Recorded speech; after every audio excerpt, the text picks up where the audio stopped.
And we are live. We are live. Welcome to another episode of the Uncensored Entrepreneurs. Today we're going to be talking about mastering the mundane to increase revenue, which is really just getting really good at the boring stuff. So if you're looking to increase your business, become elite at doing things that no one else wants to do, you have to master the mundane and you will find yourself way ahead of the competition. So stay tuned and we'll see you on the inside.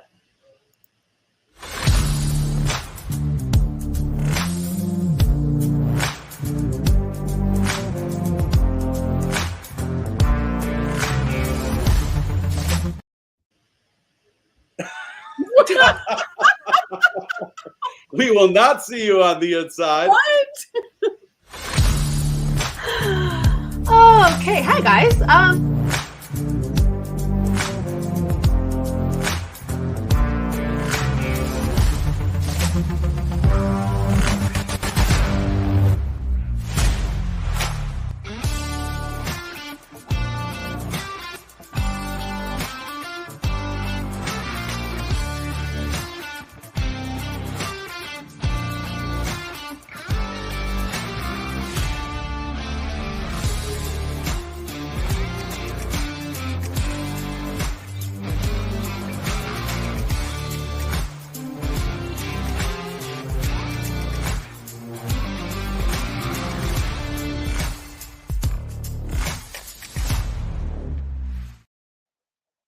A little bit of technical difficulties for you right there. You know, we talk about this all the time. We're kind of at the mercy of technology.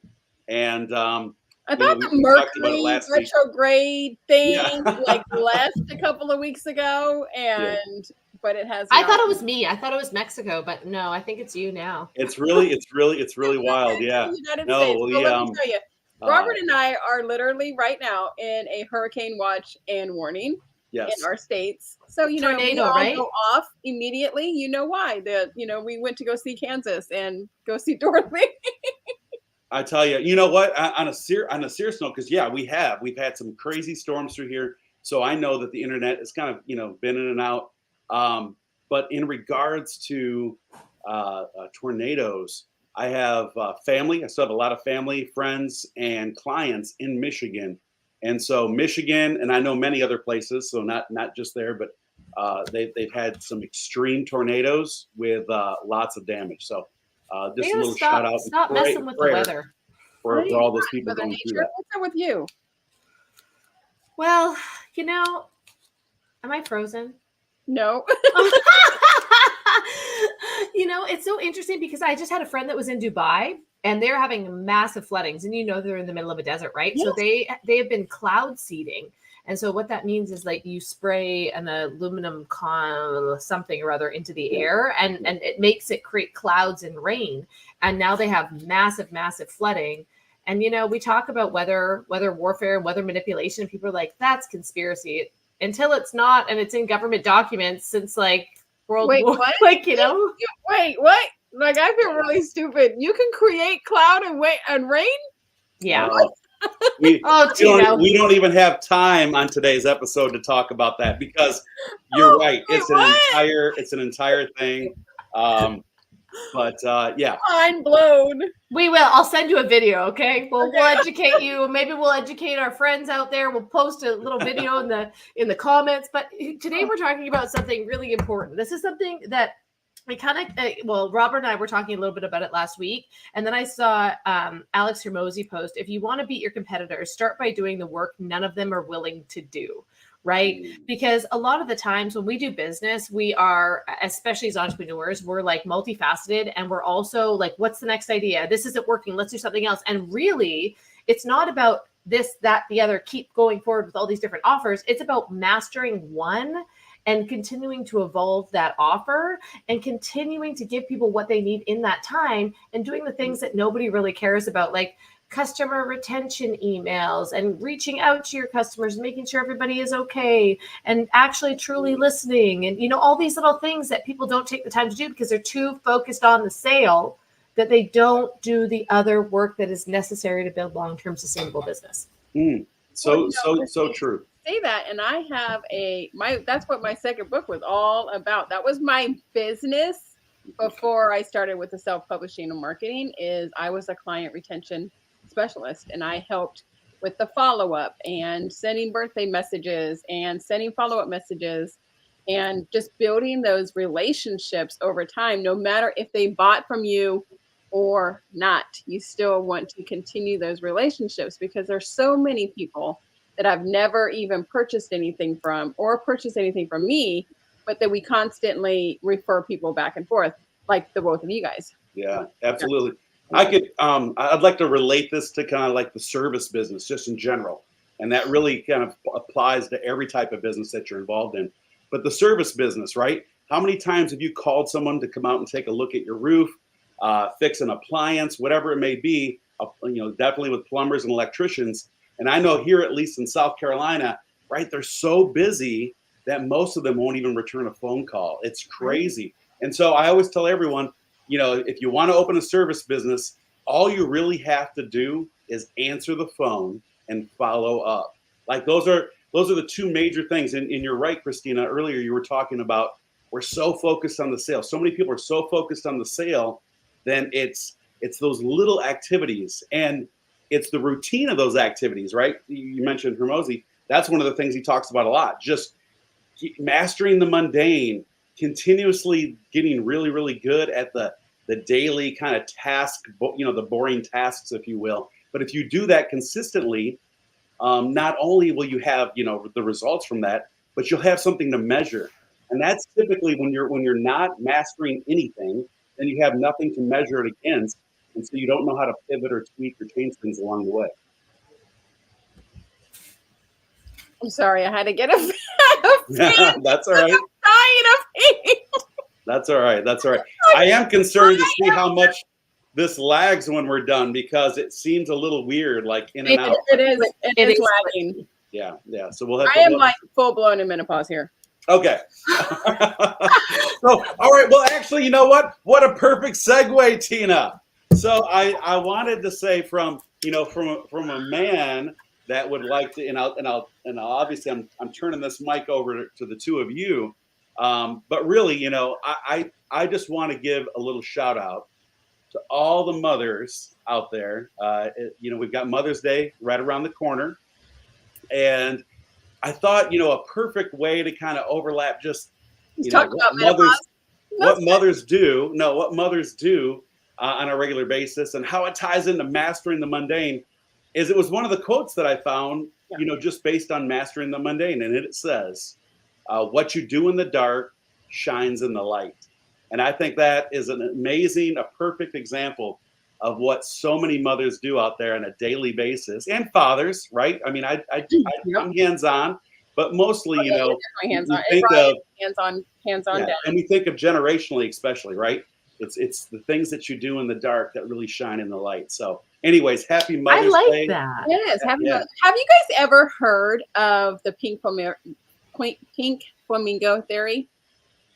So if you notice pink flamingos, you'll notice that some of them aren't as pink as the other ones. Correct. Well, the ones that are not as pink are mothers. And when flamingos give birth or are mothers, some of their pink gets taken away from their body because it gets given to their kids. The nutrients. Yeah. And it talks about how the pink flamingo theory is so many women get depleted from when they you have birth and just, Christina just gave birth a few months ago, but of what you give over and over again. I literally just did a TikTok and I went viral on TikTok when I did it. It's called the pink flamingo theory, and it's when mothers lose their pink.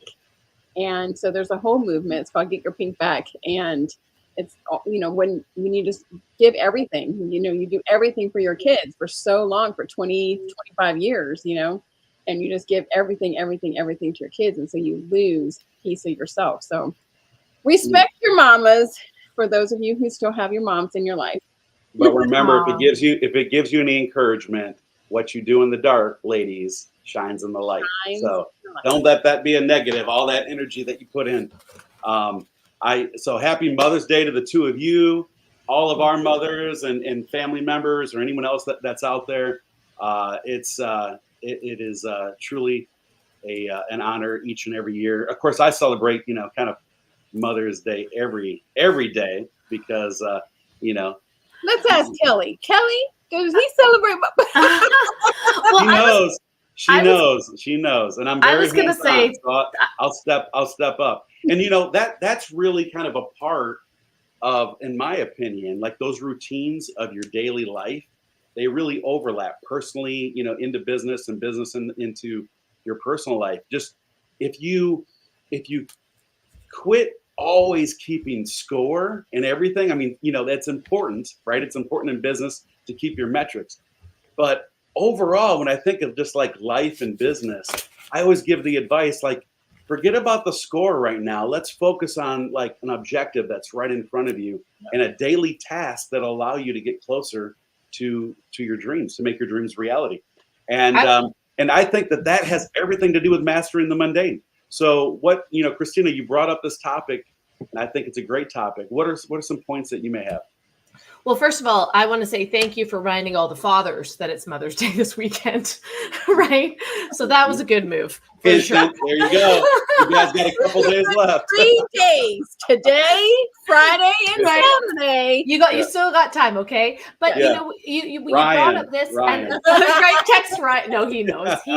He brought me. Okay, Tina, you'll appreciate this because he brought me an early Mother's Day present. It's a fan because I've been like having hormonal hot flashes from like having a baby, right? So he's like, I just brought you this anyway. So he's ahead of the game. So I'm not talking about him, but thanks, buddy. But we're talking about mastering the mundane, and here's a very good example when it comes to raising children, right? There's so many times that I want to explain to Izzy when there's a little brat at school, or there's like a kid that she's like, Mom, they just don't understand how adults talk. Like they just don't understand these concepts because we talk to her like she's an adult, right? And I want to say it's a parenting, because what you do behind the scenes as a parent, how you raise your kids, the expectations that you have. Like sometimes she's mad at me because I call her on stuff, and I was like, "Don't behave that way. People are not going to like you if you behave that way." She goes the next day, Mom, don't behave that way. People are not going to like you like that. There's definitely been times that she's thrown it back, and she she'll be like, Dad's the fun one, Mom's the bossy one, and I'm like, okay, Mom's that's the baby hog.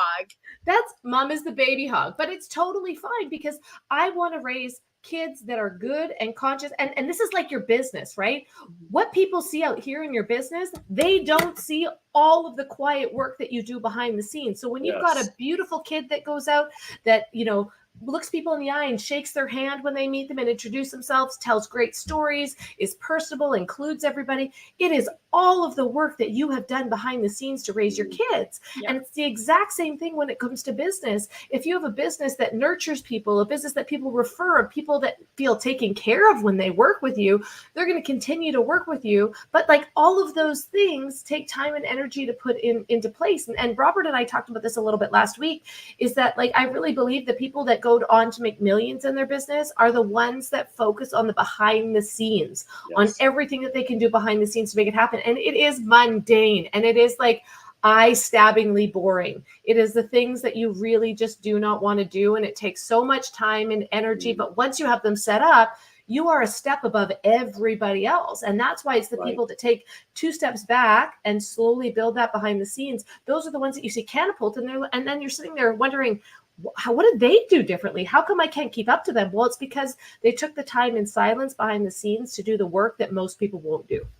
Absolutely. Absolutely. And it doesn't mean that mundane, like when you think of it, like mastering the mundane, mastering the boring things over and over. It doesn't necessarily mean that you're hands-on all the time, right? Initially you may be, but mastering the mundane kind of takes it to that whole other level, meaning, and we talked about it last week, in regards to your daily schedule, planning things based on a financial activity versus something that you can outsource, right? That's still mastering the mundane. If you can take a task in your daily routine and you can actually hire someone else to actually cover that for you, then you've mastered it.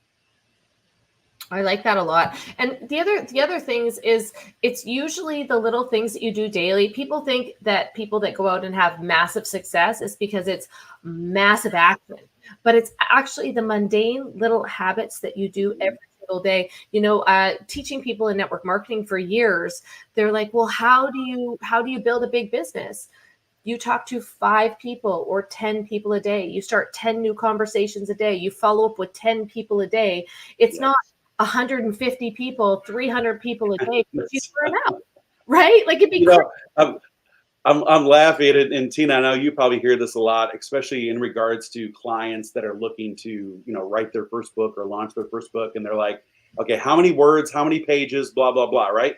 And I'm going to kind of put it in that context that it's the same way with any client that we get in regards to sales. They're immediately focused on how much of this do I need to get this, right? Yes, like I want, to make my first $1 million. And I'm always saying, you know what? And using that context, Tina, like write your first sentence, right? Write your first How paragraph. about we get your outline together first? Yeah, exactly, right. It's like focusing on the little things first, because if you can master that, then you can duplicate that. Yeah. And and it's amazing. And I'm the same way. I get, many times in life, I've kind of fallen into that trap where it's like you're just thinking.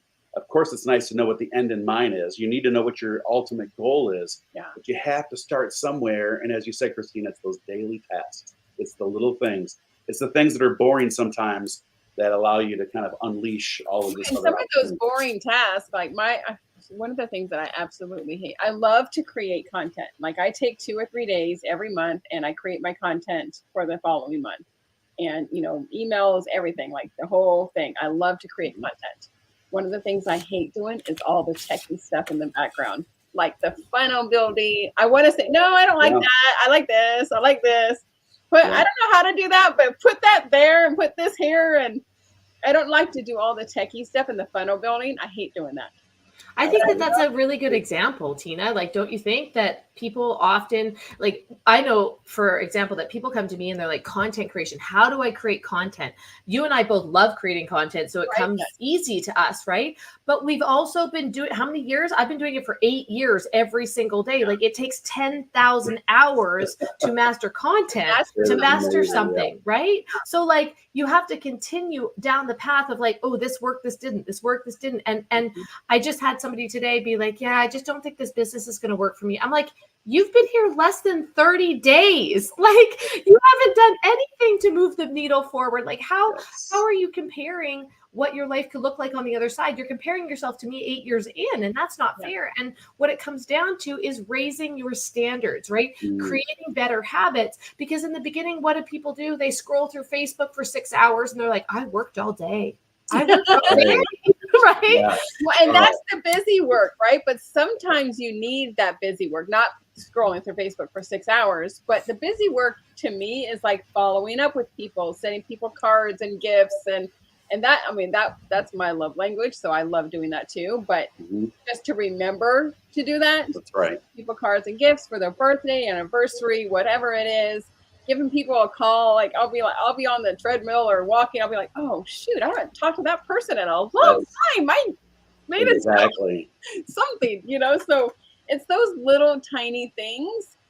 So okay, so what do you guys do? What are 2 or 3 things that you guys do every single day to move the needle forward? I'll just mention one immediately, and then Christina jump in. But I will tell you one that I am absolutely, I will not deviate from it. I used to, and it's my scheduling, my planning, right? It's because I'll admit, between my self-scheduling things on a paper calendar, meeting people like on the fly and shaking their hand and looking at my calendar and saying, yeah, I'll pencil, look, I got a little gap here. But then also having a VA, and then also having automation and a calendar where people actually come on to your landing pages and they schedule into your calendar. Right, and then everybody's putting it in at the same time. Crazy, right, exactly. And so because of that, because of the fact that so many times I've made a commitment and then I look and now it's already booked by the time I write it in, then I've learned now, especially in this last month, to really take a hard look at that and make sure that my stuff is not line on line. Really giving myself the time to serve the people that I'm speaking to. It's awesome to be on 20 calls a day, but if you can't take you Oh, know, those it's 20 exhausting. calls and convert them into something, you know, in a positive light, the way that you're serving the people that you're speaking to, then it's just 20 phone calls. And I'm But Yeah. finding the those same 20 thing phone with calls, notes. Robert, they're exhausting. After you get done speaking to Yes. 20 different people, and Yes. those coaches who, you know, do online coaching and stuff like that, you have to, and even shows like this, you have to put so much energy for you guys to see what Exactly. we're feeling, what we're talking about, and everything like that. And you get off there a half hour call, and you're like, That's it. No, that is absolutely. So that's one. My journal, my calendar, and then in combination with that, my journaling, and that even means client notes. yeah. Continuously fine tuning that. And someone just reminded me the other day, and so that's why I continue to adopt that. And it's, if you spend all day long scribing and writing, just writing with no action, then all you are is a scribe. So think about it that way, like meaning that there has to be like true intention behind your notes and your Yeah. writing. Are you going to review that later? Put that into your calendar. Are you going to take action on X, Y, Z? Put Yeah. that into your calendar and your tasks. So Yeah. anyway, those are my two things. Hands on. I mean, that's it. Mine are definitely my calendar. If it's not in my calendar, it's not going to happen. And Robert, I'm the same way with you. I love my paper calendar, but everything gets on. I take my phone everywhere. Like even Yes. Tony gets like, he's like, because we are on this 10,000 steps a day challenge thing. Oh and yeah. like, leave your phone at home, because I'll be walking going, Yeah. Keep it in your pocket. Yeah. No, like when we're walking, like my VA is up and she goes, I need a email for approval. I need this. I'm like, but I gotta still work. He goes, no, this is our walking time. I'm like, so everything goes into my phone, but I also like to see it out there so I can just kind of look and be like, oh, I have a gap there, or I have a gap here. Yes. So definitely calendar. And Robert, I'm with you. My gratitude and doing my devotions with Tony every morning is something I have to do. I love that. I feel like I know it's not moving the needle forward, but it's moving me forward. Yeah. Me forward. And absolutely. I'm going to circle right back around to that after. Christina, what are some things that you do? Well, I do things a little bit differently than you guys. I obviously have a schedule, and in my schedule, I only have the things that I have to do. Like this is scheduled in, my 6-figure profit plan is scheduled in, like only the absolute necessity is in my schedule. But I have, over the last few years, developed a flow with business. And especially I had to develop this with kids, like with young kids and now with a baby. Yeah. So I basically, and people are going to think I'm crazy for this, I kind of work in this flow state throughout the day and like until I go to bed at night and however it flows. So right now I always do gratitude, and I used to sit down and do my 10 gratitudes in the morning and goal set and all that kind of stuff. Now I have an updated habit of I give gratitude throughout the day. Like I just am a grateful person in everything that I do. And I'm like, wow, grateful for this dinner, grateful Ryan brings me coffee in bed in the morning, grateful that I, get to sit here and cuddle my baby. And like, I make those like mental check notes every time. And then obviously I have a DMO like you guys, right? That I never go a day without personal development, whether that happens at 7 a.m. or 7 p.m. I never go a day without creating content. I never go a day without connecting with people. And I never go a day without starting new conversations. I never go a day without those, so wherever that happens. Conversation, connection. What else did you say? Calendar. And content, right? Love that. And then when I go to bed at night, I reflect on my day and I'm like, okay, what could I have done better? Like when I go to fall asleep at night, what I'm thinking of is what could have gone better today? What could I have accomplished today that I didn't? What clarity. Conversation? Yeah, that clarity. Exactly. Look at, I got all these C's. I had to cover it out for you. Close it out. Right? Today's episode is brought to you by Christina Whiteley and the 5 C's. Yeah, the 5 C's. I'm writing that shit down, by the way. Yeah. No, absolutely. Content, clarity, connection. Conversations. Yeah. We'll fine tune it for another episode. Yeah. I will say, Christina, I love that you mentioned flow, because you and I've had some conversations about that. There needs to be some structure to your day. And then I know people, and I've done the same. I was even coached by another coach to do this, and it worked horribly for me, right? You cannot structure your entire life every single day without some little gap of just leaving it open to be fluid, right? You need a little bit of that for a lot of He's reasons. gonna love you, Robert, because he's like, stop scheduling so much. Oh, Don't well, I let schedule like it crazy. flow, baby. Let it flow. You And I'm like, need two no, times throughout your day. at 2:15. Yes, you need some times without your, throughout your day, and even if you have to write it in, just put fluid. And I love this one thing that I'm working on right now. I told Christina I'm bringing in some new technology, some digital notepads, so that I can actually write things out and have it captured and kind of streamline some things I'm doing. What is it? A remarkable tablet? Yeah, it's even better than that. But I was going to go with Remarkable, and I have a remarkable tablet with another that I one. Yep. barely use. We're going to talk more about that too.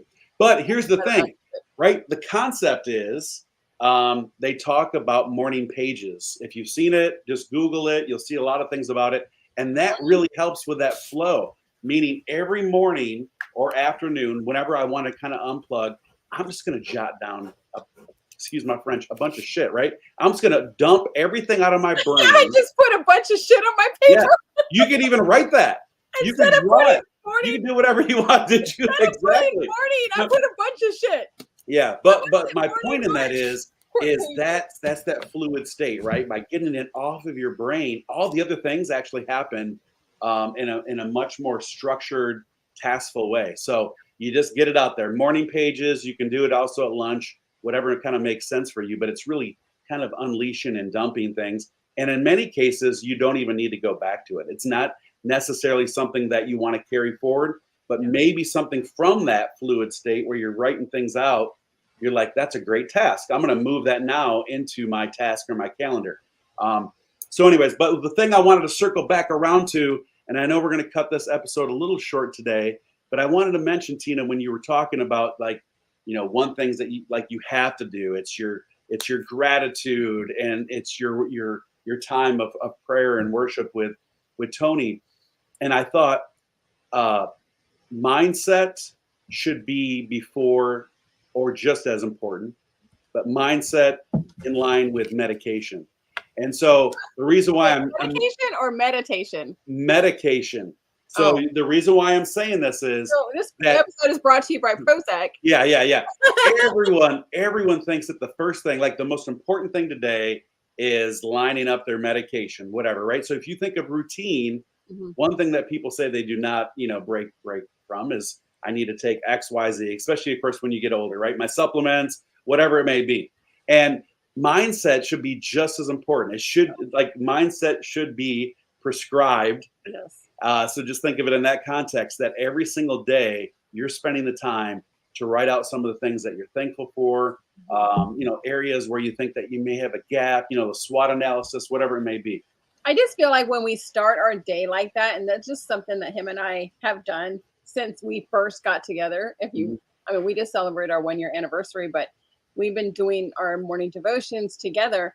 And in fact, he wouldn't care. He just got baptized on Sunday. Oh, that's right. I saw that. Congratulations. He was so excited. That's right. Awesome. He gave himself to Christ when, he was Catholic, and so he was baptized Catholic, but he wanted to give himself to Christ as an adult, fully give himself to Christ. So we decided last year when we first got together that's how we were going to start every morning. So he would wake up, we would, we'd sleep on FaceTime together because we, had a long distance relationship. So we did our devotions. I would read it, and then we would read our Bible and do our devotions. But it just started our day out right. And every single time, if we missed it, he would have a bad day or I would have a bad day, and it would just keep on going, right? So when it happens, you get up, you stub your toe, you're like, and you're like, and then you get up and get your coffee and you spill your coffee, and then you're like, and then you do this, and it just gets worse and worse and worse throughout the day, right? Instead of trying to stop it after you stub your toe. Yeah, so absolutely. Start our day that way.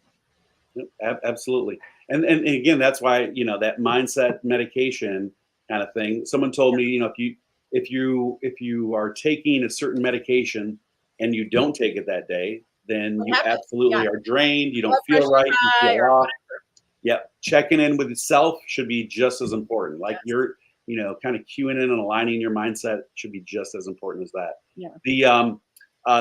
So as we're kind of just doing a little round robin, one thing that I'll just close out with as kind of a recap: mastering the mundane is just those daily tasks we're talking about, whether it's in a calendar, a checklist, those things that absolutely ground you, and then the things that you have to get done today, and then of course those to whom you want to serve, right? I mean, that's the biggest outcome, and then everything else becomes very very aligned. So that's mastering the mundane is very key, but it's also something that a lot of people put off. It's oh also yes, that a lot of people don't do. Yes, people that a lot of people don't like to don't like. Following up, even like I said, even if they're not selling or you're not selling to them, following up with them. Hey, how you doing? How's this going? How's your husband or how's your wife or whatever? And just following up and keeping them your name top of mind all the time. I'm laughing because so I'm working on a certain project right now. It's all going to feed into coaching in the end, but it's just for realtors. It's a certain package that I'm putting together. And in interviewing 10 realtors, 7 out of 10 said that their gap was their CRM. I mean, that's just a realtor. And think about how hands-on they are. My target audience was realtors back in the day when I was doing my follow-up. That's why my clientele was all real estate agents. Yeah, it's amazing. And you'll probably see that across most businesses, quite frankly. And isn't that's a great example, because how often do people buy houses, right? Like you might be selling a product or a service that you could sell multiple of, right? But like how often really do people buy houses? And why they follow up is not for the sale, it's for the referral. It's for the referral, right? To be top of mind for that. All the time that. And even like I used to tell them, send birthday cards and Christmas cards and 4 cards a year, like a 4th of July card with a recipe. Because what are you going to do? You're going to put that recipe on your refrigerator. Your people are going to come over and be like, oh my God, what recipe is that? And who is this? Oh, that's my real estate agent. Oh my gosh. Oh my God, I was looking for a real estate agent the other day. Boom, there goes your referral. Right. I mean, it's compound, and you don't have to work so hard to get another client in 2 to 3 years when you are selling or buying a house. Absolutely. Yeah. I mean, we say content is king, and that's true, but your CRM, actually having some type of platform, even if it was right back down to the old, I write everything down. Like, you have to have a source to be able to contact people on a regular basis and to follow up, of course. So what's another little thing you guys would like to close out with? I think Christina is frozen. I can hear you so intently that I was like, man, I know. I was thinking, I'm like, damn, is she focused right now? She's like, I can hear you. What do you, boy? We're having fun with technology. What do you got, Christina? I was going to say, hire somebody to master the mundane. Hire somebody to do the mundane stuff that you don't want to do, so it actually gets done. Yes. That's it. Oh, that is it. If you can't do it, somebody can. And this is really not Christina Whiteley. It's her AI person. She's really not here, which is why she's glitching. No. Oh my God. Wow. You're still, well, at least you're paused in a in a good way, Christina. It is. This is classic. You're kind of kind of magazine cover-ish going really on right is. now. That's pretty good. You're welcome. That's pretty good. She has RBF face that it's not really an RBF, but it's like a power pose. But it's like that RBF too, and you're like, I don't have an RBF. I have like I can't. So it's again, when I opened up, right, I took kind of that little clip of, if you're looking to increase your business, become elite at doing the things that no one else wants to do. And again, as you just said, Christina, it doesn't have to be necessarily hands-on. You performing them, it can be done through a staff member. It can be done kind of, through just your team, a virtual assistant, whatever it may be. So I like it. I like it a lot, you guys. This is a good one. All right, so we will expand. We're sorry that we started late. We had technical problems and all kinds of things kind of happening. We'll see you out, Christina. We know you're still smiling on the other side of that frozen screen. And we see you guys next Thursday with Star. She is out today, but she'll be back next week. Right, and so Star, happy Mother's Day to you as well. Yes. We missed you on the show today. But everyone take care. Have an awesome weekend, and happy Mother's Day. Bye, guys. Bye.